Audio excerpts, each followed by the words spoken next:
Mike Consol here with Dr. Julie Miller, writing coaches.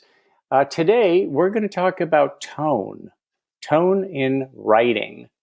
And I'm going to have Dr. Julie Miller lead off. Julie, first of all, let's not assume everybody knows what tone in writing is. Why don't you explain tone? Sometimes people, they can recognize it, but they will tell you, I don't know how I created it. But tone is really your conversation with your reader, of course, paying attention to who that reader is so that the tone is appropriate. I always think of the ultimate gaffe was a client who had called, this is a law firm, and they had given this quote unquote account to a newer attorney. And this was a high net worth individual that wanted estate planning, etc. She'd had a conversation on the phone with him. So in her mind, she had a relationship. So her email started, I'm not making this up. Yo, Bob, when are we gonna do a meet? Uh, uh, Can you imagine? Well, needless to say, did she have to paddle fast to hang on to them? Because he, of course, called her boss and said, what kind of tone is this? We're not friends. My name is Mr. Smith, not Bob. So anyway, talk about getting it wrong in regards to tone. and one of the examples that everybody has experienced, whether they're on the receiving end or the issuing end, is don't you take that tone with me, young man. And Yes. and we understand that intuitively. We understand that you have to watch how you say it. It's not just what you say; it's how you say it. Absolutely. And there's tone. There's tone for you, and it can be a little bit elusive. But some of the notes that I pulled together from really dating back years, you can almost look at it as though, a good writer will have a keen sense of what's appropriate for the occasion. Who are you talking to? Just like Julie Miller was saying, you want to ask yourself, do I need to be formal or do I need to be relaxed? Are colloquialisms okay? Am I being too upbeat for the situation? Right. If it's a situation with gravity, you don't want to be upbeat. And is it being a little too heavy where more energy would be called for? So, there's two things to keep in mind when you're trying to strike the right tone. One is energy level, and the other is the degree of formality. Those, if you factor those into what you're saying, then what you're writing, which when you're writing, you're saying things. So you want to keep those two factors in mind because they tell a lot. And I'll just throw out three different ways to look at your copy. You can look at copy as hot, cool, or formal. If it's hot, you might be using some hyperbole. You might be using strong adjectives. I picked up from, it's called, the reference here is combat metaphors. That's not my phrase, but I love it. The idea of combat metaphors to communicate urgency. And then if it's cool writing, a cool passage is less alarming. It conveys less urgency. And actually, I would throw a fourth in there, informal. The informal writing is just what, it may be dominated by everyday colloquialisms and so on. And then, of course, there's formal writing. And formal writing is appropriate for certain situations, such as what you were just talking about, Julie, where, look, you're trying to strike up a business relationship.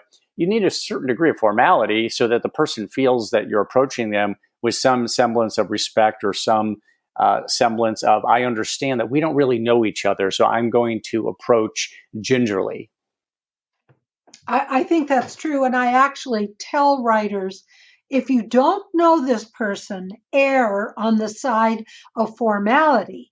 You can always take it down a notch, but yo, Bob is not what's going to work. And I really think you hit on the good point, and that is around the reader. Who is that reader that you're writing to? And that really determines everything. I have another story.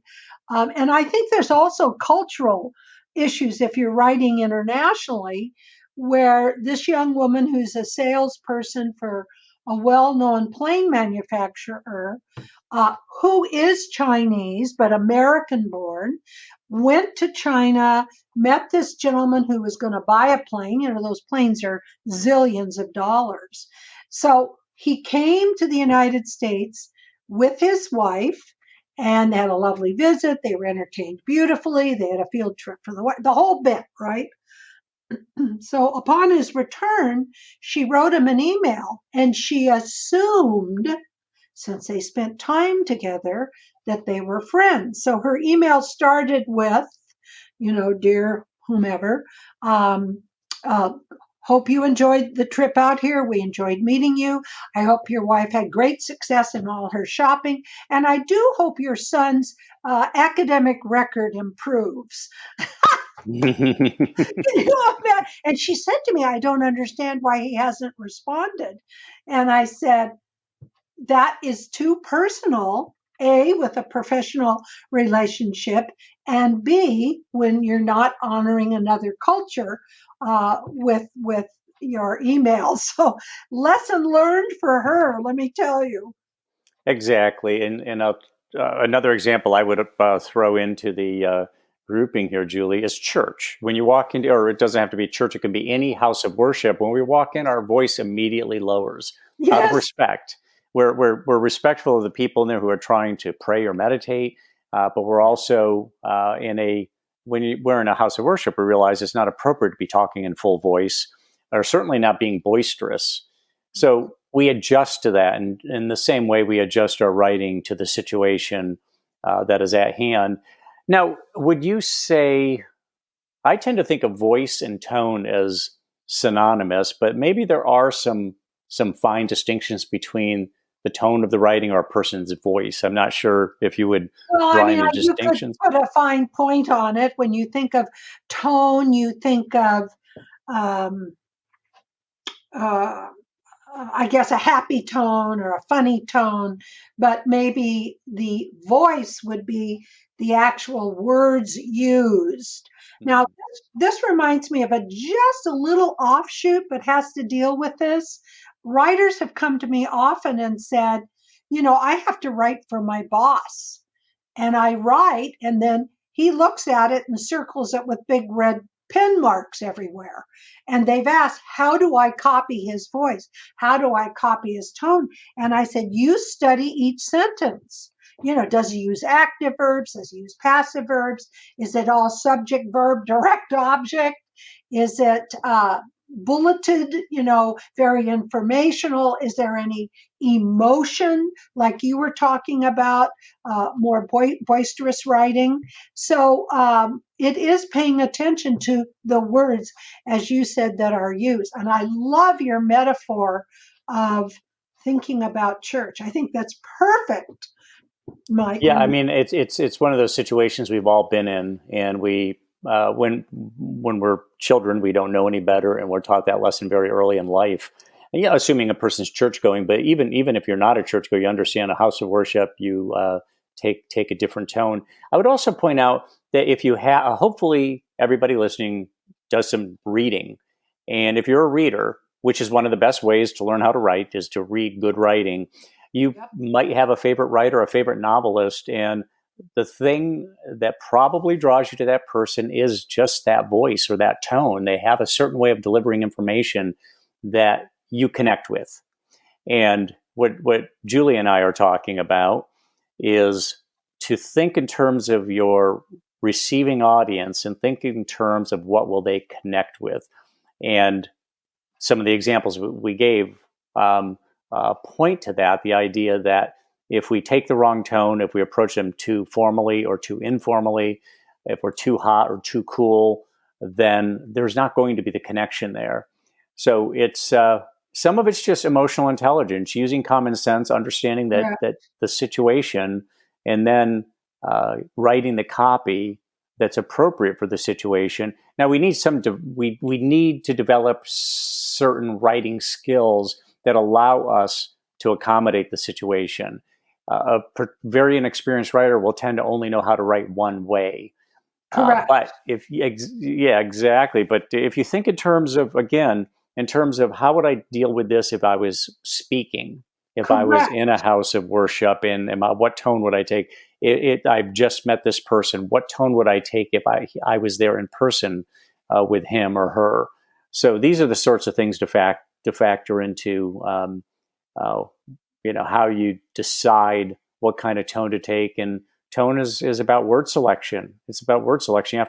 You need that diverse vocabulary. You don't need to have a huge vocabulary, but you need enough of a vocabulary that you can vary things in a way that can suit any situation. And when you're in business, the wrong tone can cost you millions of dollars. Absolutely, and I think your tips are excellent. Things that I also ask writers to think about is even your subject line can create a tone. And I remember this conversation, or actually email exchange, with a small business that had a software application that a very large company wanted, but she had heard from them verbally what they were going to offer. And so in her subject line, back to the client, she writes contract colon no go exclamation point. Well, she blew it before she even got out of the gate. Why Mm-hmm. set up that kind of confrontational, approach? Who knows? Maybe they thought it over since that conversation. So I think that's important. And the other thing is greetings in emails. It's interesting. Even a punctuation mark can make a difference in tone. If you start Mary Jane colon, you're establishing a more formal tone versus good morning, Mary Jane, hello, Mary Jane, whatever.